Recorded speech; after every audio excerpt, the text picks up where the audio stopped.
शिवछत्रपती यांच्याबद्दल आपण काल कीर्तन ऐकलं. तर आमच्या पुस्तकाच्या स्टॉलवर आमच्याकडे शिवछत्रपती यांच्यावर पुस्तक आहे. त्यानंतर धर्मवीर छत्रपती संभाजी महाराज यांच्यावर मी स्वतः एक पुस्तक लिहिलेलं आहे, त्यांच्या जन्मापासून त्यांच्या मृत्यूपर्यंत आणि मृत्यूनंतर मग मराठा साम्राज्यात काय झालं याचा देखील उल्लेख आहे. याचं वैशिष्ट्य असं की याच्यामध्ये 15 चित्र बनवलेली आहेत वेगवेगळ्या प्रसंगावर. तर त्यामुळे ज्यांना छत्रपती संभाजी महाराज यांच्याविषयी वाचायचं असेल तर नक्कीच आम्ही इथेच स्टॉल लावलेला आहे, तर आपण पुस्तक पाहू शकता. आणि त्याचबरोबर मराठा सरदार आणि तुकाराम महाराज यांच्यावर देखील पुस्तकं उपलब्ध आहेत. धन्यवाद. धन्यवाद. मागे जे श्रोते बसले त्यांनी कृपया मध्ये खुर्च्यांना सोडता पुढे सरकावं, तेवढे आम्हाला सहकार्य करा.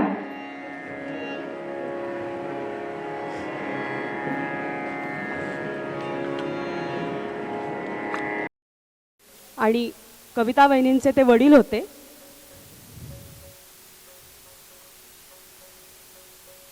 मी गुरुजींना विनंती करते की त्यांनी सत्कार करावा.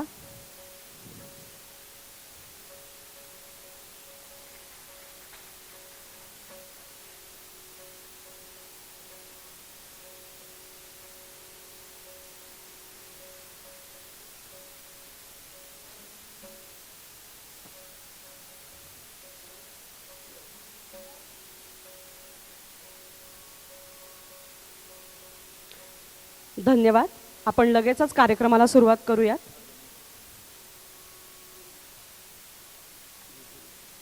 ओम श्रीराम श्रीराम श्रीराम श्रीराम श्रीराम श्रीराम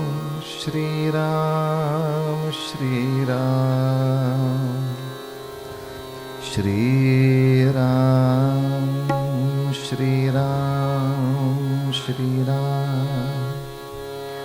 श्रीमन्महागणाधिपतये नमः. श्री सरस्वत्यै नमः. श्री गुरुभ्यो नमः. सर्वदेवेभ्यो नमो नमः. वक्रतुंड महाकाय सूर्यकोटिसमप्रभ निर्विघ्नं कुरु मे देव सर्वकार्येषु सर्वदा. गुरुर्ब्रह्मा गुरुर्विष्णुः गुरुर्देवो महेश्वरः. गुरुः साक्षात् परब्रह्म तस्मै श्री गुरवे नमः.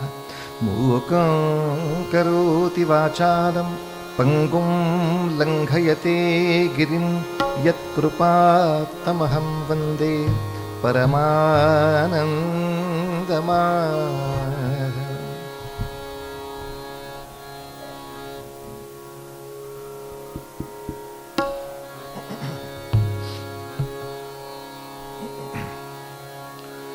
जय जय राम कृष्ण हरे राजा. जय जय राम कृष्ण हरे राजा राम. जय जय राम कृष्ण हरे राजा राम. गोवर्धन धर गोपालन रत. गोवर्धन धर गोपालन रत. गोकुल संकट हारी. जय जय राम कृष्ण हरे राजा राम.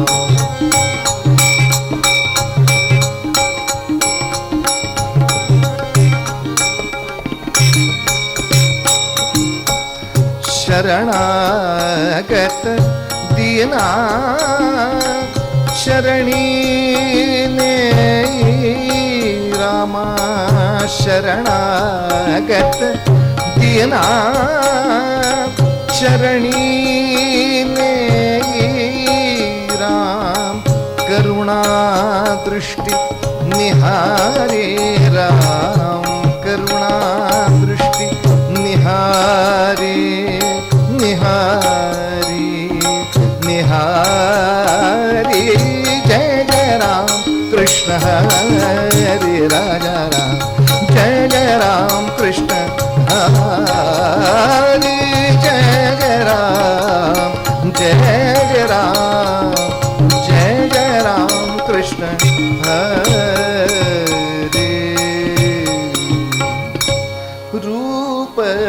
पाहता लोचरी रूप पाहता लोचरी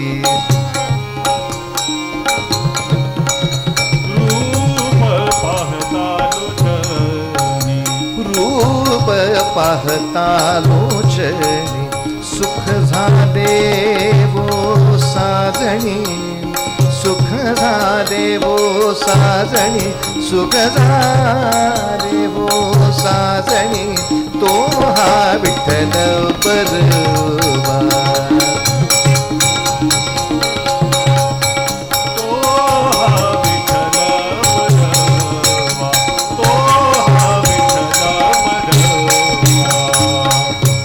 माधव बरवा तुहा माधव बरवा तुहा माधव बरवा बहुत सुकृताची जोडी म्हणून विठ्ठली आवडी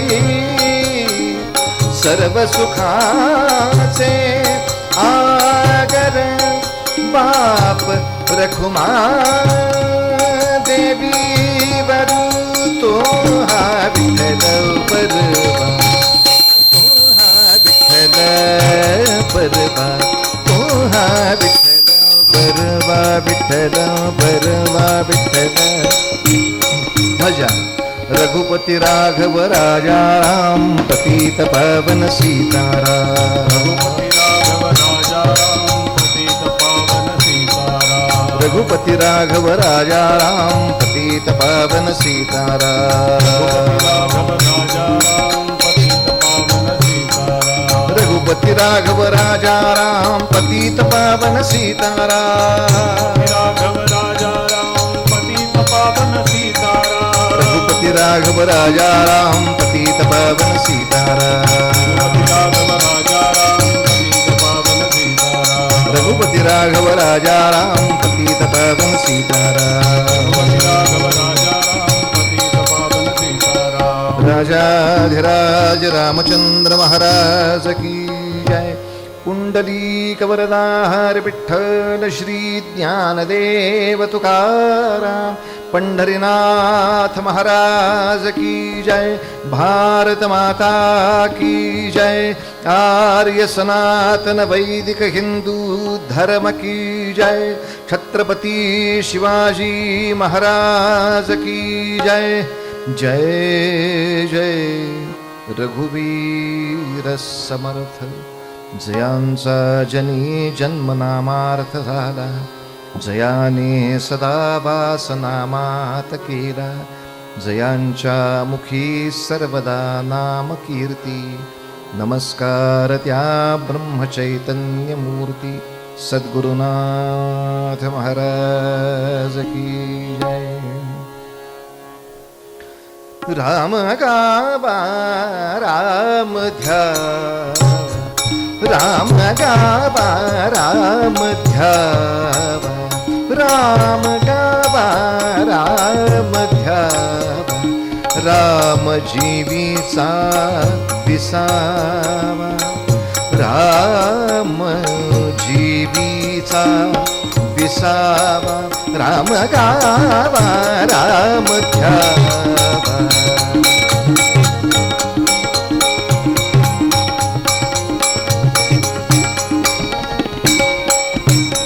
कल्याणाचे जे कल्याण रघुरायाचे गुणगान मंगलाचे जे मंगल राम कौसल्येचा बाण राम कैवल्याचा तारी रामदास अभिमानी रामदास अभिमानी राम गावा राम ध्यावा राम गावा राम ध्यावा राम गावा राम ध्यावा राम ध्यावा राजाधिराज रामचंद्र महाराज की जय माता रामो मत्पिता रामचंद्रः स्वामी रामो मत्सखा रामचंद्रः सर्वस्वं मे रामचंद्रो दयालुर्नान्यं जाने नैव जाने न जाने दक्षिणे लक्ष्मणो यस्य वामे तु जनकात्मजा पुरतो मारुतिर्यस्य तं वन्दे रघुनन्दनम्.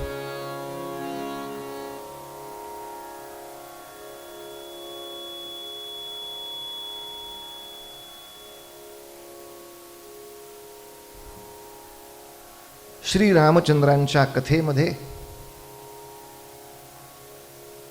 त्यांच्या मातापित्यांचं योगदान काय आहे, कसं आहे,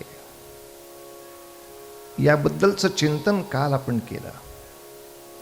कारण नेहमी एखादी इमारत उभी राहते, त्याची पायाभरणी ज्या ज्या लोकांनी केली त्यांच्याबद्दल आपल्या सगळ्यांच्या मनामध्ये कृतज्ञता असतेच. म्हणून तर मंदिरापाशी आल्याबरोबर मनुष्य पहिल्यांदा पायरीला नमस्कार करतो. बाई ग, तुम्ही लोकांनी स्वतःला गाडून घेतलत तेव्हा भिंती उभ्या राहिल्या, तेव्हा कळस आम्हाला दिसले. म्हणून ज्यांच्यामुळे ही पायाभरणी झाली त्या सगळ्यांच्या प्रती आपण विनम्र असतो. या दृष्टीनं मातापित्यांच्या प्रती कसं विनम्र आहे ते काल पाहिलं. आजचा दिवस सद्गुरुनाथांच्या आठवणीचा पण आहे. स्वामी समर्थांचा हा उत्सव आपण अत्यंत उत्साहाने साजरा करतो आहोत आणि रामनवमीच्या काळापर्यंत साईनाथांच्या उत्सवाकडे वाटचालही करतो आहोत. तेव्हा सद्गुरुनाथांच्या उत्सवाच्या या पवित्र दिवसाच्या निमित्तानं रामायणामधलं सद्गुरूंचं स्थान आणि तसंच शिवराज्यातलं सुद्धा गुरूंचं स्थान याच्यावर चिंतन करणं म्हणजे त्या दिवसाला योग्य असं चिंतन करणं आहे. कसं आहे, कीर्तनाची तपासणी करताना सगळ्या तऱ्हेनं केली जाते. बुवाला गाता येतं का, बोलता येतं का, उभं राहता येतं का, हसता येतं का, शिंकता येतं का, वादकांना एकमेकांना वाजवता येतं का, बुवाला वाजवता येतं का, म्हणजे कीर्तनात वाजवता येतं का.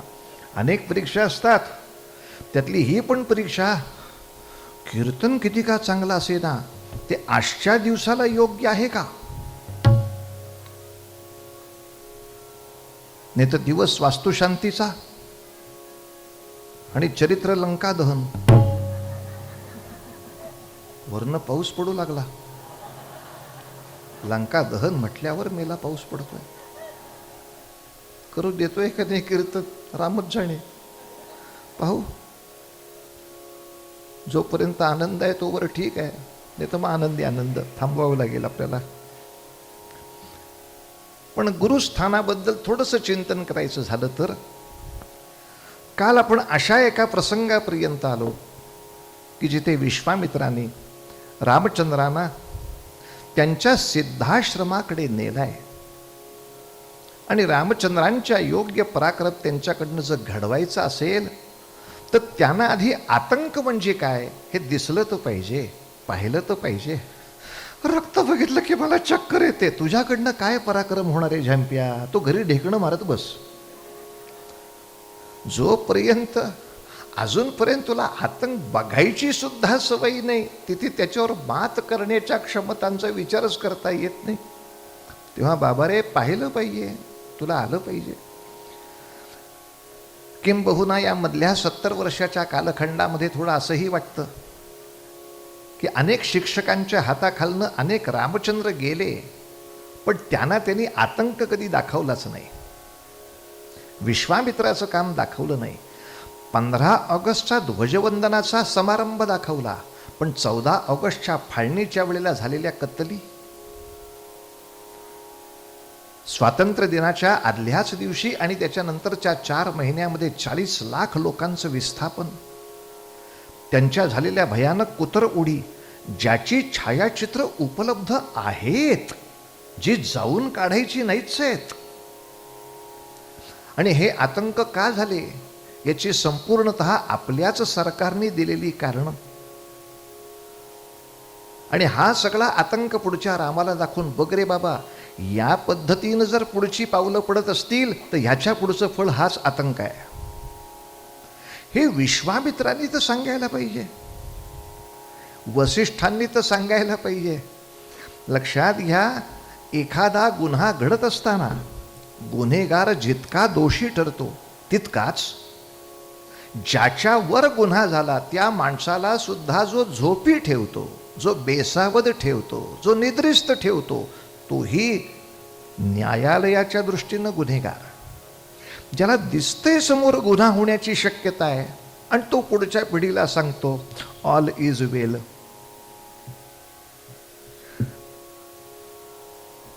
गोल घुमा के सीटी बजाओ. आणि सगळं आतंक चालू असताना म्हण सगळं चांगलं चाललेलं आहे. विश्वामित्र त्या दृष्टीनं फार वेगळे गुरु आपल्याला दिसले. विश्वामित्रांनी रामलक्ष्मणांना नुसतं नेलं इतकंच नव्हे, शस्त्र तर शिकवायची होतीच, त्याला पर्यायच नव्हता. कारण शस्त्राशिवाय आतंक संपत नाही हे सनातन सत्य आहे. आतंक जर शस्त्राचा असेल तर ते संपवण्यासाठी शस्त्राला पर्याय नाही, देवांना सुद्धा. तेव्हा शस्त्रज्ञानावेळा आपण आतंकावरती विजय मिळवू असं ज्यांना ज्यांना वाटतं त्यांच्या बुद्धीला प्रणाम आहे. आपण पुढे जाऊया. याच्यावर डोका आपटण्यात काही अर्थ नाही. ज्याला खरी अक्कल आहे, ज्याला समजू शकतं की प्रल्हादाच्या तपश्चर्येनं संकटात वाचता येतं, संकट नाही संपत. संकट संपण्यासाठी पोट फाडण्यासारखी भौतिक हत्यात्मक कृती करावीच लागते, त्याशिवाय प्रल्हादाचे त्रास नाहीच थांबत. तेव्हा या कृतीपर्यंत मी जोपर्यंत माझ्या सैन्याला वळवत नाही तोपर्यंत विजय नाही. आणि आपल्याला साधारणतः इतक्या वर्षांच्या इतिहासानंतर लक्षात आलं असेल की जगामध्ये खरं म्हणाल तर विजय कोणाचा होतो याचं उत्तर कोणीही शहाणा माणूस देईल, सैन्याचा होतो. ज्याची मिलिटरी निर्णायक त्याचा विजय होतो. सप्तशतीच्या सुरुवातीला देवांच्या सैन्याच्या विरोधामध्ये महिषासुराची मिलिटरी निर्णायक ठरली, महिषासुराचा विजयच होतो. महिषासुराच्या मिलिटरीला तोंड देता येईल अशी लष्करी ताकद नवरात्रामध्ये देवीनं दाखवली, देवीचा विजय होतो. विजयनगरचं साम्राज्य संपावं या दृष्टीनं शत्रूच्या सैन्याचा जर ताकदीचा भाग जास्त असेल शत्रूचा विजय होतो. या सगळ्यांना संपवणारी शिवछत्रपतींची सेना त्याच ताकदीनं उभी राहिली, शिवछत्रपतींचा विजय होतो. शेवटी विजय ठरवतंय कोण? सैन्य विजय ठरवतं. अत्याधुनिक शस्त्रांनी किती सैन्य पुरीत आहे याच्यावरती विजय ठरतो. अन्यथा इतिहास हेच सांगतो, जेव्हा सोरटी सोमनाथासारखं शिवमंदिर, 12 ज्योतिर्लिंगामधलं शिवमंदिर हे उद्ध्वस्त करण्याची शत्रूनं जाहिरात केली, आम्ही चाललो आहोत हे तोडायला, इतिहास काय सांगतो? मग ते मंदिर वाचवण्यासाठी तिथे 50 सहस्र साधू एकत्र आले. काय झालं त्या साधूंचं? ते आध्यात्मिक तपश्चर्येमध्ये श्रेष्ठच होते, यात संशय नाही, पण आध्यात्मिक तपश्चर्ये श्रेष्ठ होते म्हणजे रणांगणात विजय मिळाला काय? तर इतिहास नाही म्हणतो. इतिहास सांगतो 50,000 साधूंनी बलिदान केलं, पण 18,000 शत्रूच्या सैनिकांनी 50,000 कत्तल केली आणि एकदा नव्हे तर 17 वेळा सोमनाथ फोडण्यात आला. शेवटी विजय मिलिटरी ठरवते, धार्मिकता नाही आणि अधार्मिकता नाही. आम्ही धार्मिक आहोत म्हटल्यानंतर मिलिटरीची आवश्यकता नाही असं ज्यांना वाटतं त्यांचा विवेक संपला. सैन्याची नितांत आवश्यकता प्रत्येक धार्मिकाला आहे, म्हणून सत्यमेव जयते हे अर्धवट वाक्य आहे, सत्यम सामर्थ्येन जयते हे वेदांचं खरं वाक्य आहे. सत्याचा विजय करण्यासाठी सामर्थ्य उभं करावंच लागतं. अर्थात महत्त्वाचं असं आहे, नुसतं शस्त्राचं सामर्थ्य उभं करून पुरत नाही. 2 वाक्य लक्षात घ्या. धार्मिक अधिष्ठाना विना शस्त्राची शक्ती असेल तर ती राक्षसी होते, आणि शस्त्र शक्तीच्या विना नुसतं अधिष्ठान असेल तर ते पंगू राहतं. या दृष्टीनं आपण संतांची मांदियाळी जरी पाहिली तरी 12व्या शतकापासून 16व्या शतकापर्यंत अध्यात्माच्या दृष्टीनं महाराष्ट्रात काहीच कमी नव्हतं, पण राज्य कधी हिंदूंचं नव्हतं. का? मिलिटरी नव्हती, तुमच्याकडे सैन्य व्यवस्था नव्हती, सैन्याला तोडीस तोड उत्तर देणारं सैन्य नव्हतं, त्यामुळे राज्य रावणाचंच सहन करावं लागतं. असो, आता इथपर्यंत आपण आलो खरे. यंत्रांच्या दृष्टीनं आपण पुढे जायचं का नाही ते तुम्ही सांगा बरं. कारण आम्ही पुढे गेलो तर जास्तीत जास्त पाण्यामुळे केसामध्ये पाणी भरून आक्षी एवढीच शिंक देऊ, पण मशीनमध्ये पाणी गेलं की 5 लाखाचा दणका आहे. त्यामुळे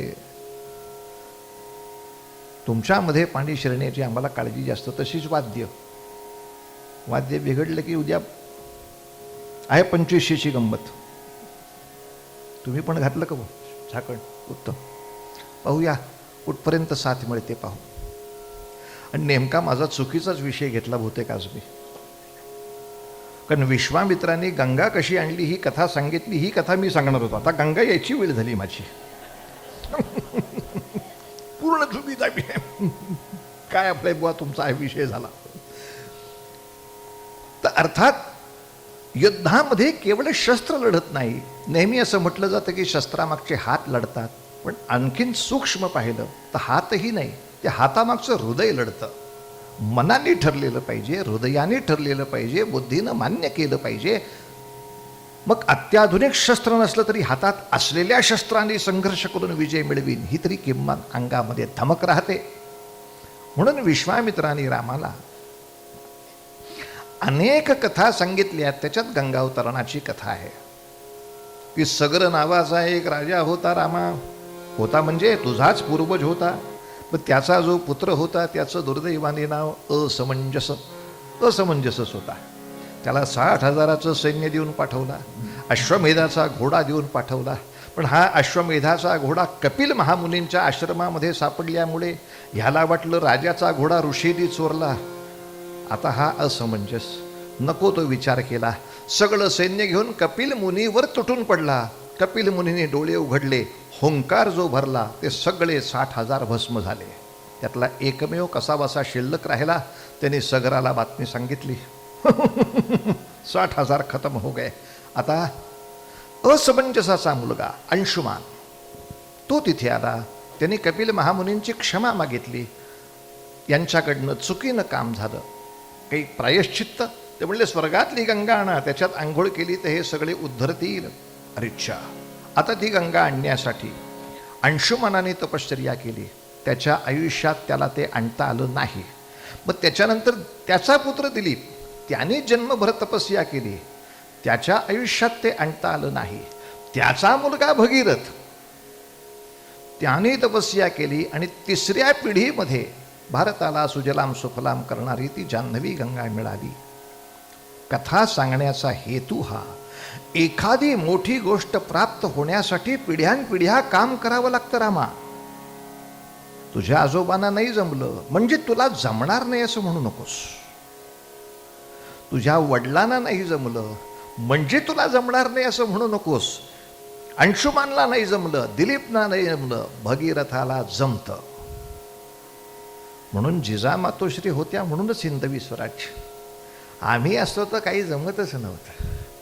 आपली भाषणाची सुरुवातच ही, तुझ्या वडिलांकडनं सुद्धा काही झालं नाही, तुला काय होणार आहे. उगाच काहीतरी मध्ये गडबड करू नको. आजोबांनी प्रयत्न केले, काय झालं त्याचं, राडाईलाच सुरुवात. तेव्हा नाही जमलं. वडिलांचं स्वप्न थोडं अर्धवट राहिलं. अरे तू कर ना पूर्ण. आपण मराठीमध्ये जे म्हणतो यू कॅन डू इट, असं मराठीत म्हणतो. असं मराठीत म्हटल्याशिवाय कळणारच नाही. ही शक्ती समोरच्या विद्यार्थ्यामध्ये जागृत करण्यासाठी फार मोठं योगदान या ठिकाणी विश्वामित्रांचं आहे. आणि विश्वामित्रांच्या बरोबरीनं आणखीन एकांचं योगदान सांगतो. नेरे गम ध्याने साधने परे ग,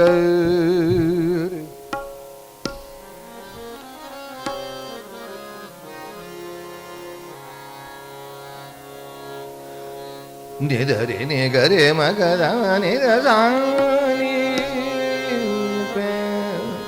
प म रे म गपरे.